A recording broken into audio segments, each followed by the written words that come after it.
जय हिंद साथियों, स्वागत है आपका आपके अपने YouTube channel one day exam with Durgesh में। साथियों, वीडियो री एग्ज़ाम 2018 की जो डेट और फंड को लेकर के आपने जो न्यूज़ सुनी थी वो वाकई में बिल्कुल सत्य है। उसमें अब आपको कोई भी संशय नहीं करना चाहिए कि आपका एग्ज़ाम कब होना है, क्योंकि जो उसकी डेट निकल के आ रही है वो मिड जून से लेकर के जुलाई के मध्य में आपका एग्ज़ाम, ये 99% संभावना है कि आपका एग्ज़ाम इसमें हो जाएगा। अब सवाल ये उठता है कि बच्चे कुछ हमारे पास में ये 60 से 70 या 65 दिन बचे हैं, उसमें आप बेस्ट से बेस्ट कैसे दे सकते हो अपना।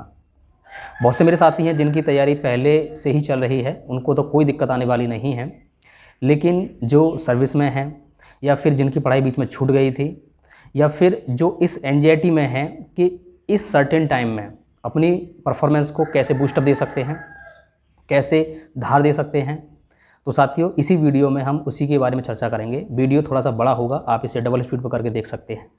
मैं जो रणनीति बताऊंगा, यदि आप उसे फॉलो करते हैं तो यकीन मानिए आपका एग्ज़ाम निश्चित निकलेगा। अभी हो क्या रहा है, दरअसल जैसे कभी एग्ज़ाम की डेट नहीं आती है या ऑफिशियल जब तक डिक्लेयर नहीं होता है तब तक कुछ कैंडिडेट उसकी तैयारी चालू नहीं करते हैं। देखते हैं कि ऑफिशियल आएगा तब हम तैयारी स्टार्ट करेंगे, वो कुछ नहीं कर पाते हैं। जिस समस्या से आप जूझ रहे हैं 2017, 18 और 19 में हम भी उसी समस्या से जूझ रहे थे। जब आप सही ट्रैक पर चलते हैं और सही रणनीति के साथ तैयारी करते हैं तो आपका सिर्फ एक एग्ज़ाम नहीं, वो जैसे सभी एग्ज़ाम निकलते हैं, बशर्ते आपकी जो प्रिपरेशन है वो सही मार्ग में होनी चाहिए। अब सही मार्ग क्या है उसके बारे में भी चर्चा करेंगे। पहले आपके कुछ क्वेश्चन ले लेते हैं, जिनके कुछ क्वेश्चन थे कि सर हम रीजनिंग के लिए कौन सी बुक प्रेफर करें या कौन सी कोचिंग प्रेफर करें, यूपी स्पेशल के लिए कौन सी किताब पढ़ें, या फिर हिंदी के लिए तो सबको पता है कि कौन सी किताब पढ़नी है, और जीके हम कहाँ से करें, स्टैटिक जीके कहाँ से करें। ये सारे सवालों के जवाब मैं इस वीडियो में दूंगा। यदि आप मैं जो बता रहा हूँ, यकीन मानिए आप में से बहुत से लोग ऐसे भी होंगे जो ऑलरेडी प्रिपरेशन में हैं, अच्छे से कर रहे हैं, उनको वेल एंड गुड, वो अपना करते रहिए, उसमें कोई दिक्कत नहीं है। ये वीडियो खासकर उनके लिए है जिनका अभी भी भटकाव आ रहा है या जो अपनी तैयारी को धार नहीं दे पा रहे हैं। साथियों, ये वो एग्ज़ाम है जो सिंगल एग्ज़ाम कंडक्ट होने के बाद ना कोई इंटरव्यू है ना कोई और परीक्षा है, सिर्फ सिंगल एग्ज़ाम और आपकी नौकरी पक्की। 1953 कम पद नहीं होते हैं, बहुत अच्छे पद हैं और सिविल जैसी जॉब के लिए। तो यहाँ हम सिर्फ बुक्स की बात करेंगे। आप कौन सी कोचिंग कौन सी क्लासेस लेते हैं वो आप अच्छे से समझ सकते हैं। मैं अपना कुछ पॉइंट ऑफ व्यू रखूँगा। देखिए साथियों, मैं भी जब अपनी तैयारी की फ़ेज़ में था, जब मेरी जॉब नहीं लगी थी, तो हम भी जो जैसे बोल देता था वैसे हम करते चले जाते थे, और उसका नतीजा ये हुआ कि हमारे 4 से 5 साल ऐसे ख़राब हुए कि पूछिए मत। मैं अपने बारे में बता दूं, मैं शुरुआत में बैंकिंग का स्टूडेंट रहा हूं और 2015 में मैंने बैंक पीओ का इंटरव्यू आगरा में राजा की मंडी में मेरा इंटरव्यू हुआ था। अनफॉर्चुनेटली उसमें मेरा सिलेक्शन नहीं हुआ, लेकिन अभी मैं रेलवे में कार्यरत हूँ। तो मैं चीज़ों को समझता हूँ। जब आप कोई एग्ज़ाम को क्रैक करते हैं तो आपको समझ में आता है कि मैं फालतू में उन चीज़ों को क्यों पढ़ रहा था जो एग्ज़ाम में आनी ही नहीं है, या फिर मैं उनके पास क्यों जा रहा था, या मैं उन क्लासेस को क्यों देख रहा था जो रिलेवेंट ही नहीं है। यदि आप अच्छे से आपकी तैयारी चल रही है, अच्छे से आपके नंबर आ रहे हैं, यदि आप 110 और 115 क्वेश्चन कर पा रहे हैं एक्यूरेट, नेगेटिव काट करके, तो वेल एंड गुड, आप अपने ट्रैक पे चलते रहिए। यदि आपके नंबर 105, 108 से कम आ रहे हैं, यानी कि 105 आप क्वेश्चन कर पा रहे हैं, उससे कम कर पा रहे हैं, तो आपके लिए वीडियो बहुत ही यूज़फुल हो सकती है। पहले हम बात करेंगे कि आपकी रणनीति क्या होनी चाहिए, आप कौन सी बुक फॉलो कर सकते हैं। टेस्ट आप कहाँ से दे सकते हैं, वो भी फ्री ऑफ कॉस्ट, और विदिन 60 डेज़। मैं तो कह रहा हूँ आप यदि इसको 20 दिन भी फॉलो करते हैं तो आप अपने अंदर एक पॉजिटिव एनर्जी फील करेंगे, ये मेरी गारंटी है। तो हम पहले किताब पढ़ लेते हैं। पेपर का कंसर्न, आपको डेट के जो कंसर्न है वो रिजॉल्व हो चुका हुआ आपका, क्योंकि जून से जुलाई के बीच में है। कौन सी बुक है वो मैंने हालांकि इस पर एक वीडियो बनाई थी, वो आपने बहुत अच्छे से देखी, बहुत से उसमें कमेंट थे, वो मैंने आंसर भी उनके वहीं देने की कोशिश की थी, लेकिन फिर भी मैं बहुत शॉर्ट टाइम में आपको बता देता हूँ। यदि आपके पास में ये आदित्य पब्लिकेशन का वाइट बुक है, ये मोर देन सफिशिएंट है वीडियो के लिए। यदि आप ARO या यूपी इसका लोअर पीसीएस की तैयारी करते हैं तो आप ये नालंदा बारी बुक भी प्रेफर कर सकते हैं। जैसे आयोग किसी गलती होने पे आयोग इसको प्रेफर करता है, बाकी ये बुक मोर देन सफिशिएंट है। इन 2 बुक के सिवा आप कोई भी बुक प्रेफर मत कीजिए, ये इनमें से सिर्फ वीडियो के लिए तो यही बुक काफ़ी है। तो इसको थोड़ा अलग रख देते हैं। हाँ, वीडियो जो हिंदी है, हिंदी में एक चीज़ याद रखिए, उसमें जो भी सब्जेक्ट दे रखे हैं, जो भी पेपर, जो भी क्वेश्चन दे रखे हैं प्रीवियस ईयर के, वो आपको लगाने हैं मल्टीपल टाइम। और मैं आपको एक बात बता दूं, हम जो गलती करते हैं हिंदी पढ़ने में कि हमने एक बार मान लो हिंदी पढ़ ली, उसके बाद में हम उसको छोड़ देते हैं कि चलो बाद में पढ़ लेंगे, जब पेपर आएगा तब रिवीजन कर लेंगे। लेकिन ऐसा नहीं करना है। इसमें कुछ चैप्टर ऐसे हैं जो आपको जैसे ही सुबह आप अर्ली मॉर्निंग जगते हैं, आप नियम बना लीजिए कि मुझे 4 से 5 चैप्टर रोजाना पढ़ने हैं।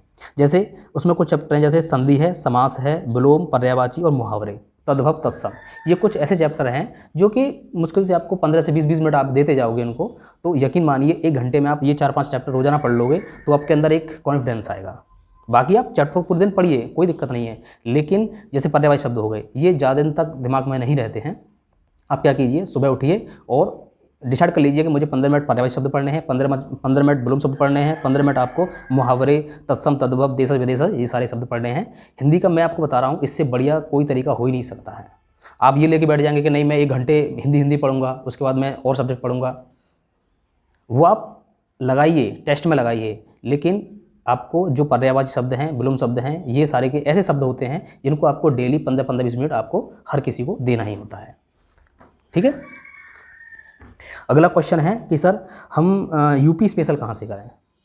यूपी स्पेशल के लिए भी मैंने ये बुक बताई थी, ये मुझे सबसे बेस्ट बुक लगी है, यदि आप आरओ की तैयारी करते हैं उसके लिए भी, और लोअर पीसीएस का पेपर दे रहे हैं उसके लिए भी। बाकी जो वीडियो है वो तो इससे बाहर जाएगा ही नहीं। इसमें सबसे खास बात ये है कि इसमें मैप के थ्रू सारी चीज़ें दे रखी हैं, शायद आप देख पा रहे होंगे। मैप के थ्रू, जब आप मैप के थ्रू कोई चीज़ पढ़ते हो तो आपके दिमाग में लंबे समय तक ये चीज़ें रहती हैं। जो ज़िले हैं, ज़िले की आप सीमाएं देख सकते हैं कि कौन सा ज़िला किस राज्य से सीमा बना रहा है, उत्तरी ज़िला कौन सा, पश्चिमी ज़िला कौन सा, दक्षिणी ज़िला कौन सा है, आपका बुंदेलखंड में कौन सा आता है, बघेलखंड में कौन सा आता है, ये सारी चीज़ें। ठीक है दोस्तों। रीजनिंग के लिए मैं आपको बता ही चुका हूँ, आप कोई सी भी किताब ले सकते हैं। रीजनिंग में अरिहंत ले सकते हैं आप, और मैं तो जो मैंने जो यूपी SSC के लिए खास करके, बाकी बैंकिंग के लिए तो मैं बैंकिंग क्रॉनिकल पढ़ता था, लेकिन जो यूपी SSC के सारे एग्ज़ाम हैं वो पी तिवारी सर की बुक में मिल जाएंगे। बाकी आप ये इसको भी ले सकते हैं, इसमें यूथ पब्लिकेशन की बुक है, इसमें भी प्रीवियस ईयर के क्वेश्चन है। यूपी SSC में याद रखना, सारे क्वेश्चन जितने भी होंगे उसमें से 80% 70% क्वेश्चन जो है आपको रिपीट मिलेंगे। ये सबसे खास बात है। आपने अभी एग्ज़ाम जो टेक्निकल का हुआ है उसमें भी देखे होंगे, हिंदी का हो चाहे आपका रीजनिंग का क्वेश्चन हो, वो सारे के सारे रिपीट हो रहे हैं क्वेश्चन। तो प्रीवियस ईयर के क्वेश्चन आपको निश्चित लगाने हैं। और बाकी जीके के लिए तो आप कुछ भी कर सकते हैं। जीके के लिए तो आप जैसे पढ़ना चाहें वैसे पढ़ लें, क्योंकि जीके में लूसेंट तो आपको पढ़ने ही है, बाकी आप जैसे कर रहे होंगे आप कंटिन्यू करते रहिए। हाँ, करंट अफेयर की मैं बात कर लूँ, करंट अफेयर आप कहीं से भी करें, लेकिन एक चीज़ याद रखें कि करंट अफेयर में ज़्यादा समय ना दें। ज़्यादा समय इन द सेंस कि बहुत सी क्लासें चलती हैं, घंटे 2 घंटे कि वो करंट कराते जा रहे हैं। आप उसका स्मार्ट तरीका ये अपना सकते हैं कि आपने करंट देख लिया, बहुत दिन से आप देख रहे हैं तो आप हैबिचुअल हो चुके होंगे। अब आप क्या कर सकते हैं, उनकी जो PDF आती है, PDF निकालिए, उसको मल्टीपल टाइम रिवीजन कीजिए। और जो भी वनडे एग्जाम होते हैं, मैं बैंकिंग का लेकर चलूँ तो पिछले 3 महीने की करंट अफेयर आती है, लेकिन आप यूपी SSC को देखोगे या फिर पैट का एग्जाम देखोगे, चाहे आप जो अभी एग्जाम हुआ है उसमें देखोगे, तो पिछले 6 महीने से लेकर के 7 महीने की करंट अफेयर पूछ रहा है। तो करंट अफेयर आप, और करंट अफेयर वो जो रिलेवेंट है अपने राज्य से, यानी कि उसको ज़्यादा प्रेफर कीजिए। जो यूपी का अगर एग्ज़ाम दे रहे हो तो यूपी में कौन कौन से नई चीज़ें इनोवेट हुई हैं, कौन कौन से नए स्टार्टअप खुले हैं, या कौन कौन से नए इनोग्रेशन हुए हैं, बाकी नेशनल तो आप देख ही लोगे। ठीक है दोस्तों, ये तो हो गया हमारा तैयारी के लिए। जो स्टैंडर्ड बुक हैं वो यही हैं, नालंदा पब्लिकेशन या फिर आदित्य वाला। और आप करंट अफेयर के लिए, हालांकि मैं गौरव सर हैं, इनकी बुक भी मेरे पास है, काफ़ी अच्छी बुक है, आप इसे भी प्रेफर कर सकते हैं। बाकी आप देख सकते हैं, आपको जहाँ से भी उचित लगे आप तैयारी कर सकते हैं।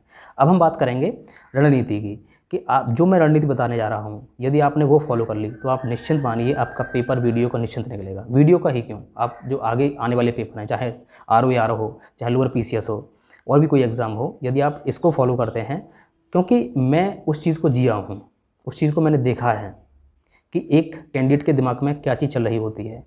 वो घर का प्रेशर झेल रहा होता है, रिश्तेदारों का प्रेशर झेल रहा होता है, अपनी फाइनेंशियल कंडीशन को देख रहा होता है, मेंटली टॉर्चर हो रहा होता है। तो उस समय वो ऐसा क्या करे। देखो, पढ़ने के लिए तो बहुत सी कोचिंग्स हैं, मैं नाम भी ले सकता हूँ, ऐसा कोई मेरा बड़ा चैनल नहीं है कि उसमें मुझे कुछ कार्रवाई होगी, लेकिन हाँ इतना है कि आपको फ़ायदा होना चाहिए। जो अच्छी कोचिंग्स हैं, जैसे आप भी जानते होंगे, एसएससी गुरुकुल वाले हैं या एग्जाम्पल वाले हैं, या फिर आपके टारगेट विद आलोक हैं, या फिर रोजगार विद अंकित सर हैं, भाटी सर हैं, या फिर एमडी क्लासेस हैं, ये अपने आप में बेस्ट हैं, कोई दिक्कत नहीं है। आप जहाँ से भी पढ़ रहे हैं आप पढ़ते रहिए। हाँ, इतना ज़रूर याद रखिए, यदि आप किसी एक टीचर को फॉलो कर रहे हैं, जैसे मान लो हिंदी के लिए आप किसी टीचर को फॉलो कर रहे हैं, तो आपको शुरू से लेकर एंड तक उसी को फॉलो करना है। हम क्या करते हैं, हम गलती ये करते हैं कि आज हमने टारगेट विद आलोक से पढ़ लिया, अगले दिन हमने एमडी क्लासेस से पढ़ लिया, फिर अगले दिन हमने देखा था कि वो कोई ट्रिक बता रहे हैं एमडी क्लासेस बारे, उनका पढ़ लिया, फिर एसएससी गुरुकुल वाले पास पढ़ लिया।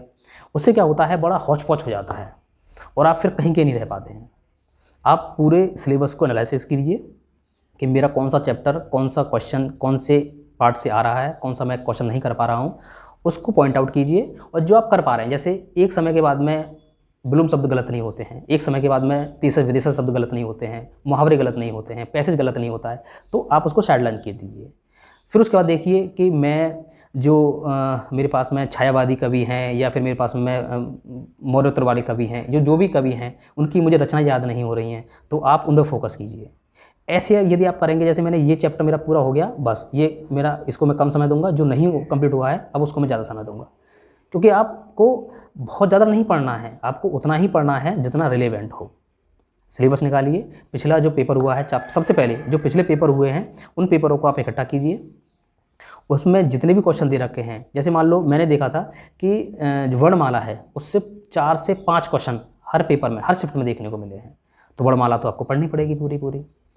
और वर्णमाला में घोष, सघोष, महाप्राण, ये इसमें बहुत कन्फ्यूजन होता है, तो आप ऐसे चैप्टर को पढ़िए कि जिसका वेटेज ज़्यादा है उसको ज़्यादा समय दीजिए, जिसका वेटेज कम है उसको थोड़ा कम समय दीजिए। जैसे पिछली बार रस छंद अलंकार नहीं आए थे, तो आप उनको बाद में रखिए, हो सकता आ भी सकते हैं, क्योंकि सिलेबस में तो ऐसा कुछ मेंशन नहीं था। तो आप इस तरीके से पढ़ेंगे तो आपका निश्चिंत पेपर निकलेगा।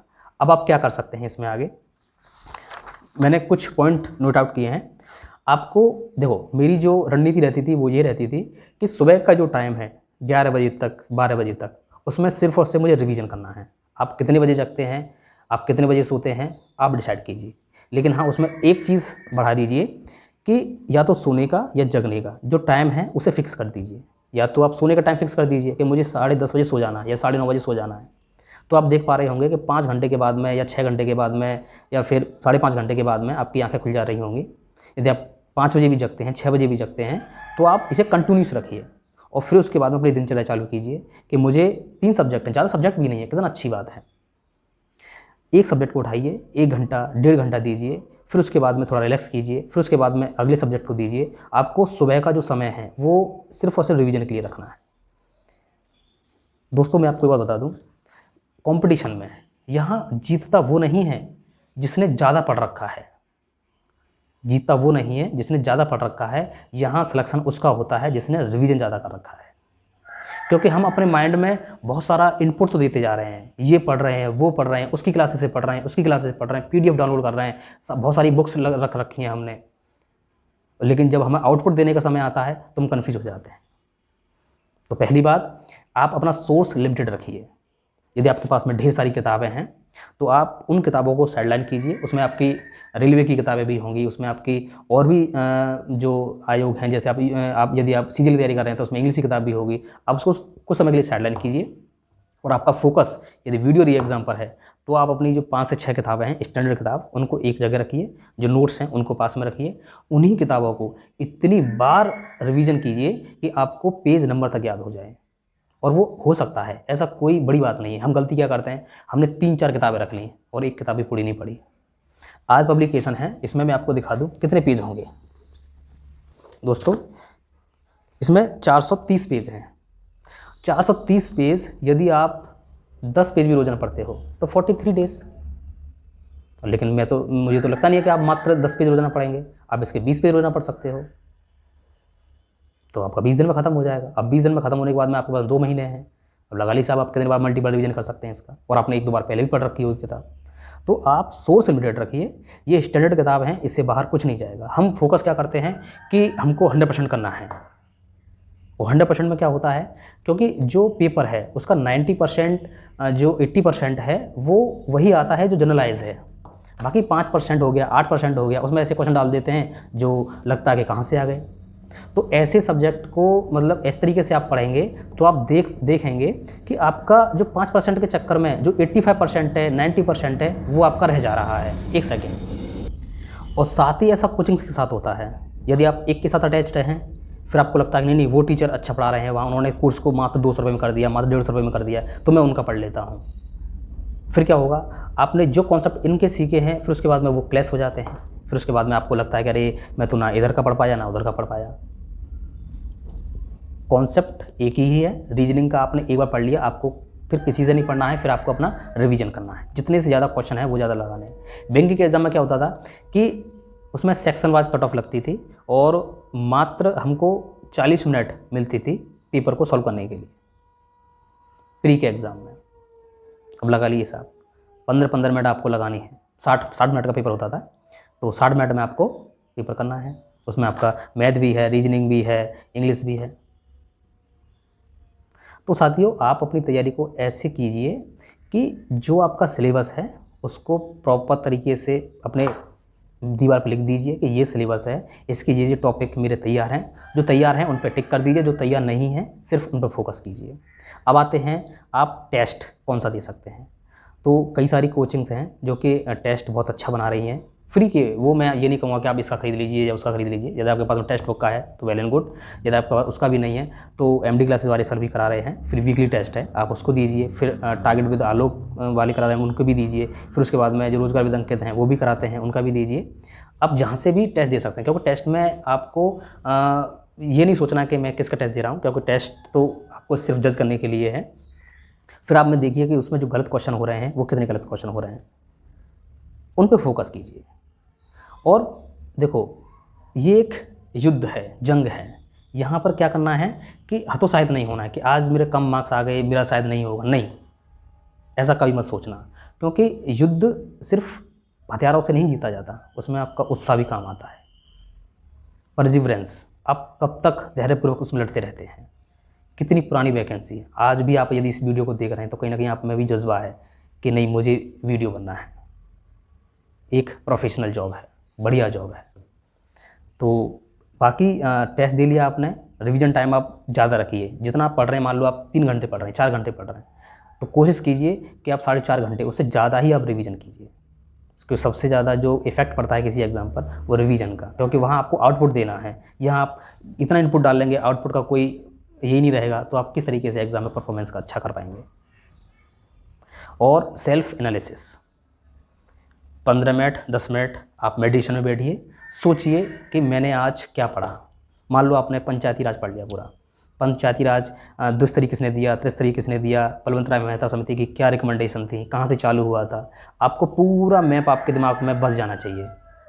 यदि आप कॉन्स्टिट्यूशन पढ़ रहे हैं, यदि आप उसमें अनुच्छेद 8 पढ़ रहे हैं, 7 पढ़ रहे हैं, तो आप ये देखिए कि 1 2 3 4 5 6 में दिमाग बंद करके, अपना आंखें बंद करके कि 1 2 3 4 5 6 7 8 मैं 10 तक याद कर पा रहा हूँ, यानी 10 से लेकर के 20 तक क्या क्या है, मोटा मोटा आपको खाका तैयार होना चाहिए आपके दिमाग में। यदि आप इस तरीके से सेल्फ एनालाइसिस करेंगे तो आप देख पाएंगे कि एक चीज़ें एक दूसरे से जुड़ रही हैं। और सबसे अच्छा तरीका तो ये रहता है कि आप जो भी आपके छोटे भाई बहन हैं उनको आपने जो पढ़ा है उसको थोड़ा समझा दिए, एलोबरेट कर दीजिए, तो आप देख पाएंगे कि सीखने से ज़्यादा यदि आप किसी को समझा रहे हैं तो आपका जो दिमाग है वो एक्स्ट्रा एफर्ट डाल रहा है। तो आप इस तरीके से करेंगे तो 3 ही तो सब्जेक्ट हैं, रीजनिंग है, हिंदी है और जीके है। जीके में करंट अफेयर आप जो अच्छे टीचर हैं उनको फॉलो कीजिए, उनकी PDF निकालिए, उनको मल्टीपल टाइम रिवीजन कीजिए, क्योंकि जीके का इसमें करंट अफेयर और रहेगा ही रहेगा। बाकी स्टैटिक्स पर भी ध्यान दीजिए। स्टैटिक्स आप कहाँ से पढ़ रहे हैं कमेंट बॉक्स में लिखिए। अगर आपके अभी 100 से प्लस नंबर आ रहे हैं, 100 से ज़्यादा क्वेश्चन आप कर पा रहे हैं, तो उसका 2 नंबर का क्वेश्चन आप उसमें लगा लीजिए। अगर आपके 211, 212, 215 के आसपास आ रहे हैं, थोड़ा सा इंप्रूवमेंट और कीजिए। यदि आपके 100 से भी कम नंबर आ रहे हैं तो आपको बहुत ज़्यादा तैयारी करने की ज़रूरत है, क्योंकि वीडियो री एग्ज़ाम बेशक इसमें 14 लाख थे, कम बैठेंगे ये बात सही है, लेकिन जो भी बैठेंगे वो अपने आप में क्रीम होंगे। तो आप इसको हल्के में मत लीजिए। अगर आपने हल्के में लिया तो ये एग्ज़ाम भी निकल जाएगा। और ये एग्ज़ाम उनके लिए बहुत ही रामबाण है, अपनी जॉब लेने के लिए, जिनका लेखपाल में या फिर किसी और में या एनटीपीसी में या बंदरगाह में नहीं हुआ है। बहुत अच्छी अपने आप में अच्छी जॉब है, रेपुटेटेड जॉब है। इसको लेने के लिए आप इससे अनुमान लगा सकते हैं कि पिछली बार इसमें 1200 से 1300 कॉपियों में धांधली हुई थी। लोग बाग कितने पैशनेट हैं इस जॉब को लेकर के, तो हल्के में बिल्कुल मत लीजिए। हो सकता है कि आपसे ज़्यादा कोई अलग कोने बैठ करके आपसे ज़्यादा पढ़ रहा हो। पढ़िए स्मार्ट स्ट्रेटेजी के साथ में। अब बहुत ज़्यादा वर्डन मत डालिए अपने दिमाग पे कि उसने क्या बोल दिया। मैंने देखा है कि कुछ यूट्यूब चैनल आते हैं और बोलते हैं कि देखो मेरा सिलेक्शन ऐसे हुआ है तो मैं आपके लिए ये कर सकता हूँ, मैं आपके लिए ऐसे पढ़ा सकता हूँ। दोस्तों वो एक्सपेरिमेंट करेगा आपके ऊपर। आपको अभी मैं ये नहीं कहूँगा कि मेरे चैनल पे आकर के आप मुझे कमेंट बॉक्स में लिखिए कि सर आप पढ़ाना चालू कर दीजिए, नहीं। जो इसमें एक्सपर्टीज़ रखते हैं आप उनसे पढ़िए। एक टीचर को फॉलो कीजिए एक सब्जेक्ट के लिए, 3 ही तो सब्जेक्ट हैं, बाकी आपको मल्टीपल टाइम रिवीजन करना है। यदि आप इस वीडियो को देखने आए तो कहीं ना कहीं आपको लगता है अपने अंदर कि मेरे अंदर कॉन्फिडेंस की कमी है, तभी आप मेरी इस वीडियो को देख रहे हैं। अदरवाइज जिनकी तैयारी चल रही है, जिनको लगता है कि नहीं मेरी तैयारी फुल फ्लैज तरीके से है, तो वो तो शायद इससे दूर रहेंगे, बोलेंगे कि मेरी तैयारी तो ठीक चल रही है, मैं क्यों रणनीति वाली वीडियो देखूँ। तो एज अ स्टूडेंट मैंने भी जो स्ट्रगल देखा है, जो मेरे सामने जो समस्याएं आ रही थी, वो मैंने यहाँ बताने की कोशिश की है कि हम अपने दिमाग में बहुत सी इनपुट न डालें, स्मार्ट स्ट्रेटजी करें, स्मार्ट तैयारी करें, स्मार्ट टीचरों के साथ में करें। जो भी आपको सही लगे, जिसकी भी चीज़ें आपको समझ में आती है, जिसकी भी कॉन्सेप्ट आपको समझ में आता है, उसका पढ़ें और बस उसी को फॉलो करें।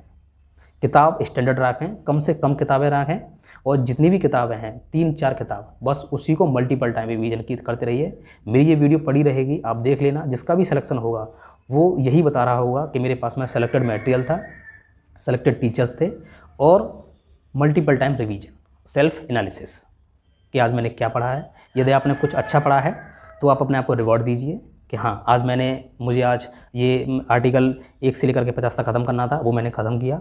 और हाँ एक चीज़ और, आपने कोई भी सब्जेक्ट पढ़ा है, कोई भी टॉपिक पढ़ा है, तो उस टॉपिक को एक ब्लैंक पेपर लीजिए। मान लो आपने इस तरीके से ब्लैंक पेपर लिया, यहाँ मान लो आपने पंचायती राज पढ़ लिया, तो पंचायती राज को लिखिए, उसमें जितने भी आपने पॉइंट पढ़े हैं उसको आप इस तरीके से, हमने इसको प्रोजेक्ट वायरस नाम दिया था, मैं एक कोचिंग में पढ़ाता था, तो हमारे टीचर थे ऑन द स्पॉट के नाम से पढ़ाते हैं। एक दिन मेरा जब किसी में सिलेक्शन नहीं हुआ तो मैं मायूस होकर के अपने कमरे में बैठ गया था, तो वो 2 दिन बाद मेरे पास आए, बोले कि सर क्या हुआ, क्योंकि मैं पढ़ा भी रहा था और एग्ज़ाम भी दे रहा था। तो IBPS क्लर्क का एग्ज़ाम था, वो मेरा उसमें प्री भी नहीं निकला था। मैं PO दे के इंटरव्यू आया हूँ और मेरा अगले साल 2 साल में मेरा प्री भी नहीं निकला। लगा ली साहब मैं कितना डिप्रेशन में आऊँगा उस समय पर, लेकिन उससे भी निकला जा सकता है। यदि आप भी उसी फेज़ में हैं, आप अपने आप को डिप्रेस्ड फील करते हैं, यदि आपको लगता है कि नहीं मुझसे हो पाएगा, नहीं हो पाएगा, होगा, निश्चित होगा। बशर्ते आपको अपने अंदर जो आत्मविश्वास है उसको एक मजबूत दीवार की तरह, मजबूत पिलर की तरह खड़ा रखना है। मेरा नहीं हुआ तो किसका होगा, लेकिन उसके लिए आपको बिना थके, बिना रुके मेहनत करते जाना है जब तक ये एग्ज़ाम ना हो। यकीन मानिए 1953 बहुत अच्छी वैकेंसी है। इतनी वैकेंसी शायद हो सकता है आगे नहीं आए, सुनने में तो आ रहा है कि VP और VDO के द्वारा वैकेंसी आएंगी, लेकिन कितनी आएंगी अभी तक कंफर्म नहीं है। इसमें कोई ना कोई पैट का झंझट है, ना किसी का झंझट है। सिंगल एग्ज़ाम, नौकरी पक्की। अब आपका जो पढ़ने का है वो लगभग किसी का तो पूरा ही हो चुका होगा कि सिलेबस कंप्लीट हो गया होगा, वो सिर्फ रिवीजन कर रहे होंगे, तो उनके लिए बेस्ट ऑफ लक। आप रिवीजन करते रहिए, टेस्ट देते रहिए टाइम टू टाइम, और अपने आप को जज करते रहिए कि मैं कितना, मेरा परसेंटाइल कितना है, मैं कितने बच्चों में आ पा रहा हूँ। कोशिश कीजिए कि जो भी आप टेस्ट दे रहे हैं उसमें टॉप 5 में, यानी कि आपका परसेंटाइल 92, 95। मैंने NTPC में देखा था कि जिनका भी परसेंटाइल 95 प्लस रहा था उनका सबका सिलेक्शन हुआ है। मेरे भी कई साथी थे। रेलवे में आने के बाद में अपर जॉब के लिए, चाहे स्टेशन मास्टर के लिए, चाहे गार्ड के लिए पेपर दे रहे थे, उनका टारगेट रहता था कि मेरा परसेंटाइल 95 प्लस ही रहना चाहिए, और आज वो सिलेक्टेड है। तो यही है, चाहे आप बैंकिंग की तैयारी कर रहे हो, चाहे आप रेलवे की तैयारी कर रहे हो, चाहे SSC की तैयारी कर रहे हो, सोर्स लिमिटेड, किसी एक का कोर्स लीजिए और अपने आप को पूरी तरीके से उसमें झोंक दीजिए। बाकी आपका कोई और डाउट हो तो आप कमेंट बॉक्स में लिख सकते हैं। तो वीडियो यहीं तक रखते हैं, वीडियो थोड़ा लंबा हो गया है, आप इसे डबल स्पीड पर देख सकते हैं। यदि आपको थोड़ा सा भी इससे फ़ायदा होता है तो कमेंट बॉक्स में ज़रूर लिखिए, और आपके जो भी क्वेश्चंस रहेंगे आप उसको भी कमेंट बॉक्स में लिखिए। मैं कोशिश करूँगा उसका रिप्लाई देने का। हाँ, और आपका एग्ज़ाम बहुत जल्द होने वाला है, फ़ंड का इशू रिजॉल्व हो चुका है। बंद दरोगा के बाद में सीधा नंबर वीडियो का है। तो वीडियो वाले बच्चों के लिए best of luck. Thank you. जय हिंद।